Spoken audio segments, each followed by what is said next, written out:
एक बार की बात है। एक गांव में एक आदमी रहता था। वो आदमी बहुत ही ज्यादा आलसी था। वो कोई काम नहीं करता था। वो एकदम निठल्ला और नाकारा था। बस वो हमेशा ऐसे मौके की खोज में रहता कि कहीं से उसे खाना मिल जाए। तो एक दिन जब वो आदमी खाने की तलाश में भटक रहा था, तभी उसे एक फ्रूट का बागीचा दिखता है। वो उस बागीचे से फ्रूट चुराने के बारे में सोचता है। तभी वो बागीचे के अंदर चला जाता है और एक पेड़ पर चढ़ जाता है। लेकिन तभी अचानक वहां पर उस बागीचे का मालिक आ जाता है और वो इस आदमी को पेड़ पर चढ़ता हुआ देख लेता है। वो उस आदमी को चिल्लाते हुए नीचे आने के लिए कहता है, लेकिन ये आलसी आदमी बागीचे के मालिक को देखकर डर जाता है और नीचे आने से मना कर देता है। तभी उस बगीचे का मालिक अंदर जाकर एक बड़ा सा डंडा लेकर आता है।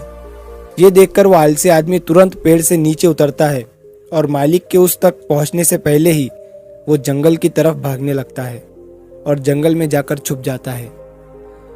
कुछ देर बीतने के बाद वो आलसी आदमी वहां से निकलता है और जंगल के रास्ते से जब वो गांव की तरफ जा रहा था, तभी उसे एक लोमड़ी दिखती है जिसको सिर्फ 2 ही पैर थे और उसके 2 पैर टूटे हुए थे। वो जंगल में रेंगती हुई चल रही थी। ये देखने के बाद वो आलसी आदमी सोचता है कि ये लोमड़ी अब तक इस घने जंगल में जिंदा कैसे है। ये लोमड़ी भाग नहीं सकती, चल नहीं सकती, तो कैसे ये अपने लिए खाने का इंतजाम करती होंगी और कैसे ये लोमड़ी अपने आप को इस घने जंगल में दूसरे जानवरों से बचाती होंगी। वो आलसी आदमी ये सोच ही रहा था कि तभी अचानक से वहां पर शेर आ जाता है जिसके मुंह में गोश्त का एक टुकड़ा था और वो शेर उस अपाहिज लोमड़ी की तरफ बढ़ रहा था। शेर को देखकर दूसरे सारे जानवर वहां से भाग जाते हैं और अब वहां पर सिर्फ वो अपाहिज लोमड़ी ही रह जाती है। और वो आलसी आदमी भी अपनी जान बचाने के लिए एक पेड़ पर चढ़ जाता है और फिर जो होता है उसे देखकर वो आलसी आदमी हैरान हो जाता है।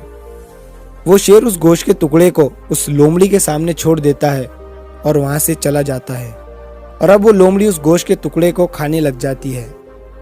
आलसी आदमी ये देखकर हैरान हो जाता है और ऊपर वाले का प्लान देखकर वो मन ही मन खुश भी हो जाता है।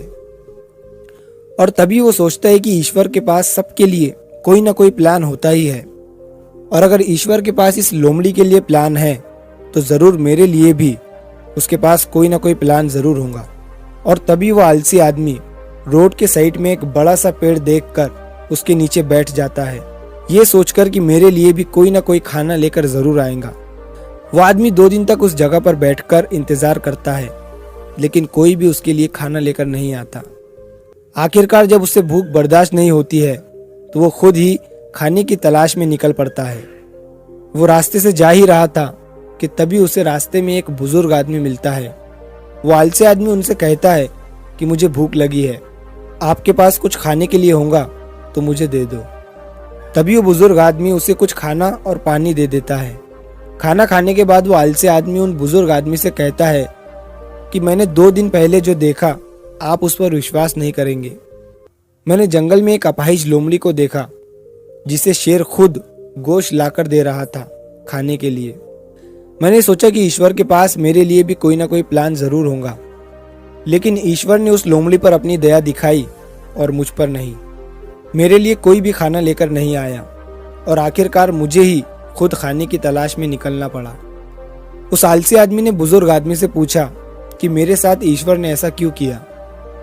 तभी उन बुजुर्ग आदमी ने मुस्कुराते हुए कहा कि ये सच है कि ईश्वर के पास सभी के लिए कोई ना कोई प्लान तो जरूर होता है और तुम्हारे लिए भी है, लेकिन तुमने उसे गलत तरीके से समझ लिया।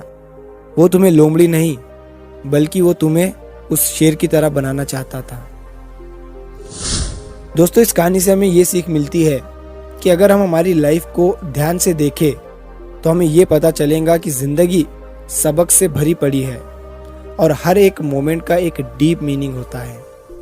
उस आलसी आदमी ने लोमड़ी को मदद लेते हुए देखा और सोचा कि वो लोमड़ी सिर्फ बैठी हुई है और वो सिर्फ इंतजार कर रही है कि कब उसके साथ अच्छी चीजें होंगी। लेकिन वो आदमी ये भूल गया था कि वो लोमड़ी मजबूर थी। लेकिन हम उस लोमड़ी की तरह मजबूर और लाचार नहीं हैं। ऊपर वाले ने हमें एबिलिटी दी है अपना काम करने की, बिल्कुल उस शेर की तरह। हमारे पास भी खुद की स्ट्रेंथ और कैपेबिलिटी है हमारी सिचुएशन को बदलने की, लेकिन उसके लिए आपको एफर्ट्स लेने पड़ेंगे, एक्टिव बनना पड़ेगा, तभी आप उस शेर की तरह बन पाएंगे। तो अगर आप इस कहानी को और भी लोगों तक पहुंचाना चाहते हैं तो इस वीडियो को लाइक करिए ताकि YouTube इस वीडियो को और भी लोगों तक पहुंचाए। और अगर आपको कहानी पसंद आई है तो चैनल को सब्सक्राइब ज़रूर करिए। मिलता हूँ मैं अगली बार इसी तरह की कहानी के साथ। तो सब्र करो, शुक्र करो और ज़िंदगी में आगे बढ़ो।